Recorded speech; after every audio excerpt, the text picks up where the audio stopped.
Welcome to episode 104 of the 206 WRX build series. In this episode I continue building up the parts on the front end of the car. I have taken a few days off away from the build. It has been record temperatures here in the UK, getting over 40 degrees in the southeast of the country. However, I have managed to get on with some jobs. I have come up with a cheap way of bead rolling aluminium intercooler pipe using a pair of cutters. Just before it got too hot, it's getting warm. I managed to prep the back end of the car ready for the fuel tank by doing another couple of layers of underseal and making some subtle modifications to the fuel tank ready for it to go on the car.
Now that I have the power steering pump, the alternator, the starter motor and most of the piping on the engine, the next job is to get the clip on, and then I can get the power steering reservoir and the water lines connected to the engine.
Due to the change in orientation of the power steering reservoir outlet pipes, I need to change the setup of the hoses. I have some spare hose and the original hoses that came off the car. I can in fact utilise the 90-degree bends. I can use one here, and the other end of the pipe I can use to come up from the reservoir. Again, with the other side I can use the original pipe. If I trim the ends off, it will bring the pipe far enough away from the mount for the alternator. I have a few more parts to get me a step closer to relocating this power steering reservoir. I have the extended line to join this side to this end of the pipe, and I have a couple of joiners for these elbows.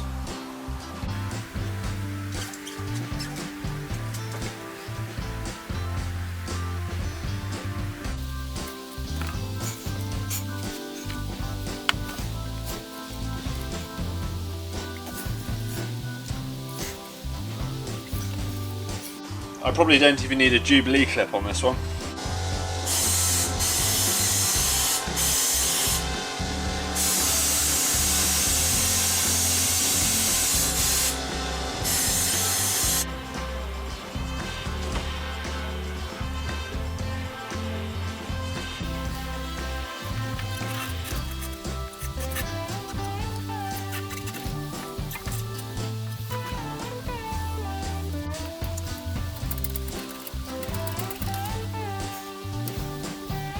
I only need to trim a small amount off this end just to clear that area.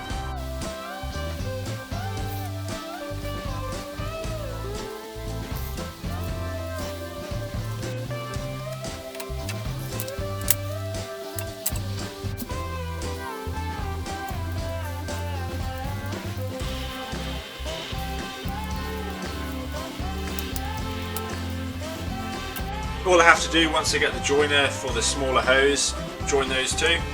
Once I get the larger pipe, I just need to route it from there around to this one.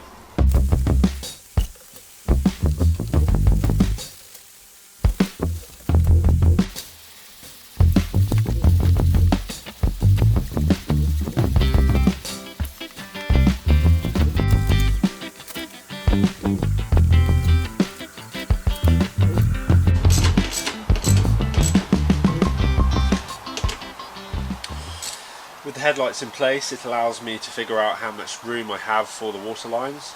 As I fix them in place, I will work from the very front of the engine all the way through to the back of the car. This will allow me to clear everything as I move backwards. As I'm using modified intercooler pipes from a GC8, I need to bead roll the ends that I've cut. I found a video of someone modifying a pair of wire cutters, which I've done. This allows me to crimp the pipe, and I just need to repeat crimps all the way around the tube. The bead roll is to stop the hose from popping off the pipe under boost.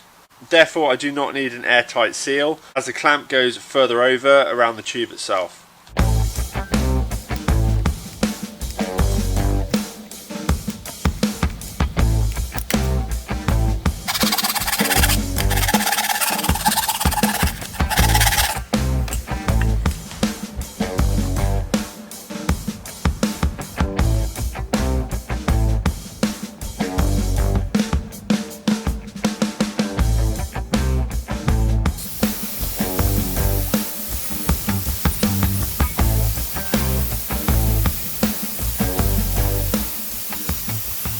Next I'm going to prep the fuel tank before it goes in the car. I want to check the internal pump. I will give it a final clean out and wash it out with some fresh fuel.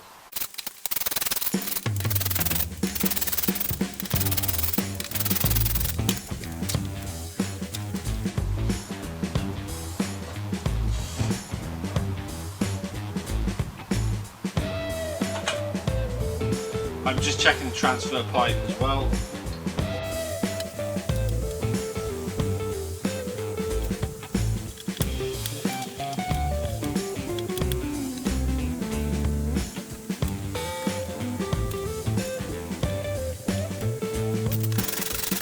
As the fuel feed from the tank are plastic hardlines, it makes sense to convert it straight from the outlets. I'll be using a slightly larger diameter rubber fuel hose. I've simply cut the plastic pipe off the connector, and then the new hose can go straight on the end.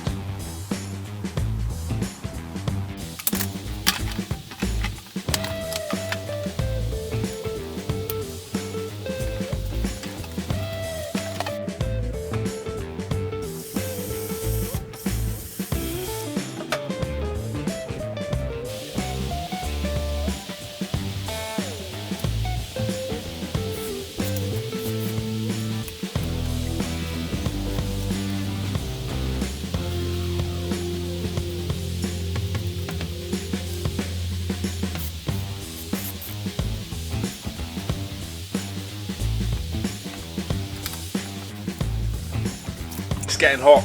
Before I get the tank on the car, I need to do some prep. I need to touch up all the paintwork, and I want to put another couple of layers of under seal on like I did for the gearbox around the tunnel. I need to trim these bolts, and it makes sense to give the tank straps some etch primer.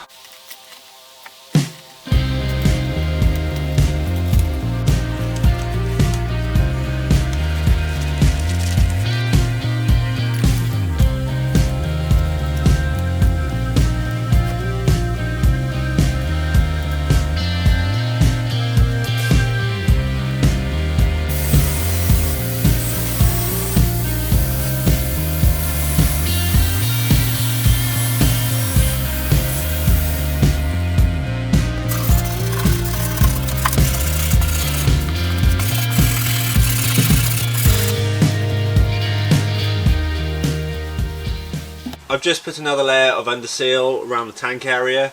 It's scorching hot again today, so I'm making use of the drying times. Thanks for watching another episode. Like, comment, subscribe, and I'll see you next week.